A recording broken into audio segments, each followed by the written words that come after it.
Your car does not care that rent was due yesterday. It does not care that groceries cost more than you expected. It does not care that your paycheck is still 3 days away. The engine light turns on. The mechanic calls. The repair is $500. And suddenly, your entire month changes. Not because $500 is a fortune, but because for millions of people, $500 is the difference between stable and sinking. You do not have an emergency fund. You have a credit card. And that is where the trap begins. This is how one small emergency breaks most Americans. At first, it feels like a normal problem. The car needs a repair. The dentist found something. The pet got sick. The power bill came in higher than usual. Your phone broke at the worst possible time. Nothing dramatic. Nothing that belongs in a movie. Just one ordinary bill. $500. But the problem is not the size of the bill. The problem is the timing. Rent already came out. Groceries already happened. Insurance is due next week. The credit card minimum payment is waiting. Gas is almost empty. So when the bill arrives, you are not asking, can I afford this? You already know the answer. You are asking, which payment can I delay without everything falling apart? That is the real emergency. To someone with savings, a $500 bill is annoying. To someone living paycheck to paycheck, it is a financial earthquake. Because when there is no cushion, every dollar already has a job. The rent dollars belong to the landlord, the grocery dollars belong to the supermarket, the gas dollars belong to the commute, the debt dollars belong to the bank. And when a new bill appears, it does not land on extra money. It lands on money that was already promised to someone else. This is why people can make decent money and still feel broke. Their income may be normal, but their margin is almost zero. And a life with no margin turns small problems into disasters. So you use the credit card. At first, it almost feels responsible. You fixed the car, you got to work, you handled the problem. The balance goes from $0 to $500. You tell yourself you will pay it off next paycheck. But next paycheck already has plans. Rent again, groceries again, gas again, insurance again. Another small bill you forgot was coming. So you pay the minimum. The $500 becomes a balance. The balance becomes interest. Interest becomes a monthly payment. And now the emergency is not over. It just changed shape. It moved from the mechanic's invoice to your credit card statement. This is the part that feels unfair. The original problem was $500, but the final cost can become much bigger.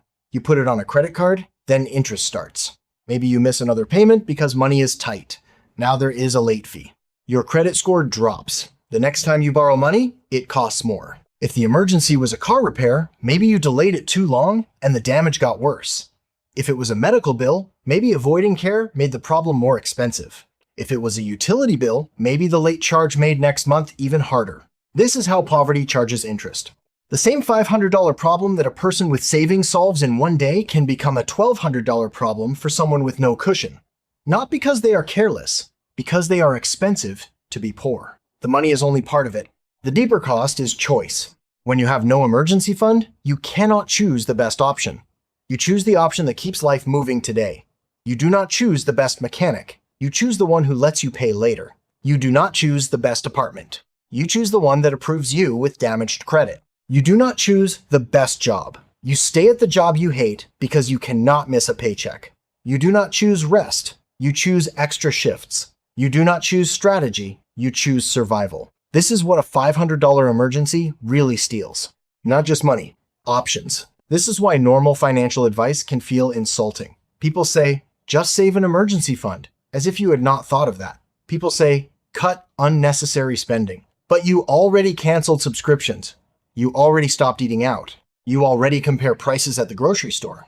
The issue is not that you do not understand saving. The issue is that your life keeps arriving before your savings does. Every time you build a small cushion, something takes it. Car repair, medical bill, higher rent, family emergency, reduced hours, broken phone. And after a while, you stop feeling like you are building.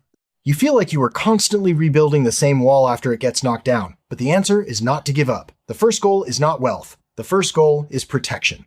$500 in savings will not make you rich, but it can stop a problem from becoming debt. It can let you pay the mechanic without creating a credit card balance. It can let you buy medicine without delaying rent.